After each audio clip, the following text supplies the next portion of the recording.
जय माता दी। चैती नवरात्रि के आप सबका स्वागत है। चैती नवरात्रि साल 2024 में 9 अप्रैल को होने वाली है। चैती नवरात्रि की संपूर्ण कथा, विधि, महत्व और संपूर्ण विधि आपको इस वीडियो में सुनाने जा रही हूँ। चैती नवरात्रि इस बार काफ़ी महत्वपूर्ण है।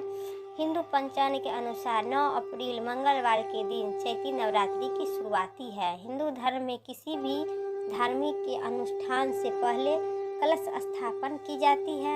नवरात्रि में माँ दुर्गा की घट स्थापन या कलश स्थापन के बाद माँ की चौकी स्थापित की जाती है तथा उस पर लाल कपड़ा बिछा के 9 दिनों में अलग अलग देवी की पूजा अर्चना की जाती है श्रद्धा भाव से। घट स्थापन की समय शुभ मुहूर्त आपको बता दें। कलश स्थापन 9 अप्रैल को घट स्थापन की समय जो है 6:02 से लेकर सुबह 10:16 तक सुबह में है। इसके अलावा 11:57 से लेकर दोपहर 12:48 तक अभिजीत मुहूर्त में है। तो आप इस दोनों मुहूर्त में आप कलश स्थापन कर सकते हैं। साल 2024 में चैती नवरात्रि के पहले दिन माँ शैलपुत्री की पूजा की जाती है। पूजा की विधि विधान से प्रथम दिन होने के कारण इस पूजा की विशेष महत्व माना गया है। चैती नवरात्रि में 9 अप्रैल के शुरू हो रही है, जो नवरात्रि में माँ दुर्गा की उपासना की जाती है। इन 9 दिनों में माँ दुर्गा की अलग अलग रूप की विधि विधान से पूजा अर्चना की जाती है।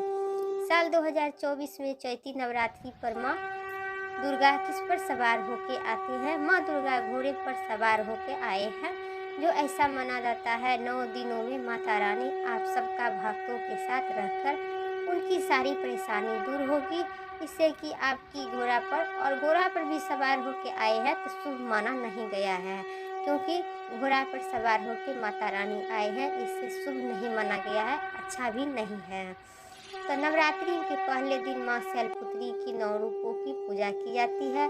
पूजा में आप श्रद्धा भाव और निष्ठा से करके आप पूजा करेंगे तो पूजा की लोग विधि विधान से आपकी सारी मनोकामना पूरी होगी। पूजा में बहुत ही बात का ख्याल आपको रखना चाहिए। शताब्दी भोजन करना चाहिए, ब्रह्मचारी का पालन करनी चाहिए और लहसुन प्याज मांस मछली से वर्जित होनी चाहिए। ब्रह्मचारिणी के पालन करते हुए स्त्री पुरुष कुमारी कन्या को भी पूजा कर सकते हैं। इस चैती नवरात्रि की काफ़ी महत्वपूर्ण होनी है, जो साल में 4 गो नवरात्रि आती है। एक नवरात्रि आती है जो आश्विन मास के शुक्ल पक्ष में और दूसरी चैत मास के शुक्ल पक्ष में, तीसरी नवरात्रि माघ मास के शुक्ल पक्ष में आती है और चौथी नवरात्रि आषाढ़ मास के शुक्ल पक्ष में।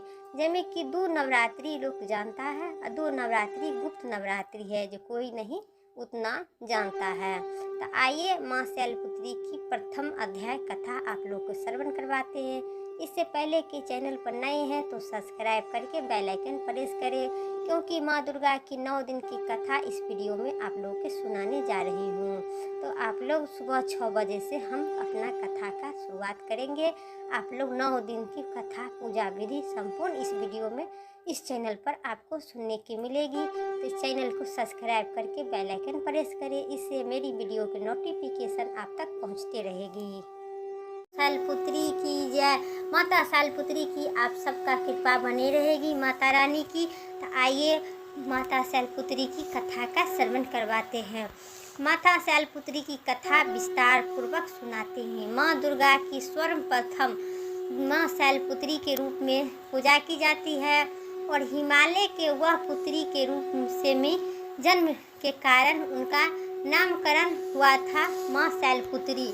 इनका बहन जो है बिरसा है, इसलिए यह देवी बिरसाधा का नाम से भी जानी जाती है। इनके देवी के दाएं हाथों में त्रिशूल धारण कर रखा है और बाएं हाथ में कमल शोभित है। यदि देवी प्रथम दुर्गा है, ये सती के नाम से भी जानी जाती है।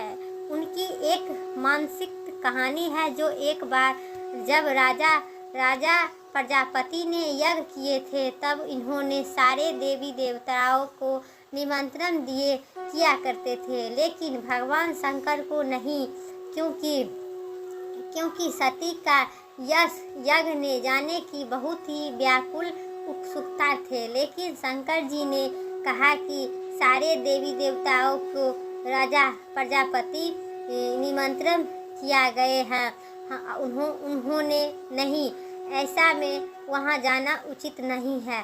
लेकिन सती ने वह प्रबल आग्रह करके शंकर जी को उन्होंने यज्ञ में जाने का अनुमति ले लिए।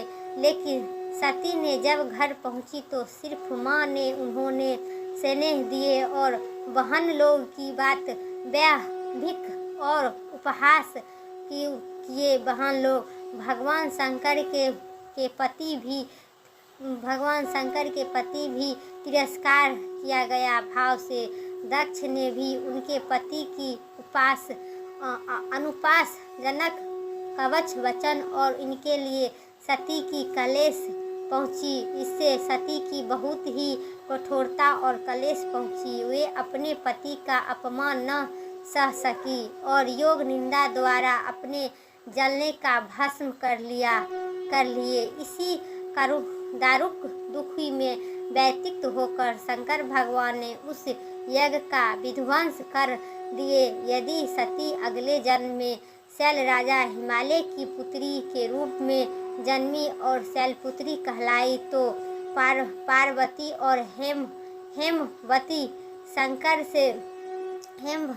से भी इसकी देवी का अन्य नाम है। लेकिन शैलपुत्री के विवाह भी भगवान शंकर से भी हुआ था और शैलपुत्री शंकर जी की अर्धांगिनी बनी। इसका महत्व और सख्त हो गया। प्रेम से बोलिए माता शैलपुत्री की जय। कथा संपन्न हुआ। इस चैनल पर नए हैं तो आप सब्सक्राइब करके बेल आइकन प्रेस करें, लाल बटन दबाकर कमेंट जरूर करें, क्योंकि इस चैनल पर 9 दिन तक कथा आप लोगों को श्रवण कराते हैं।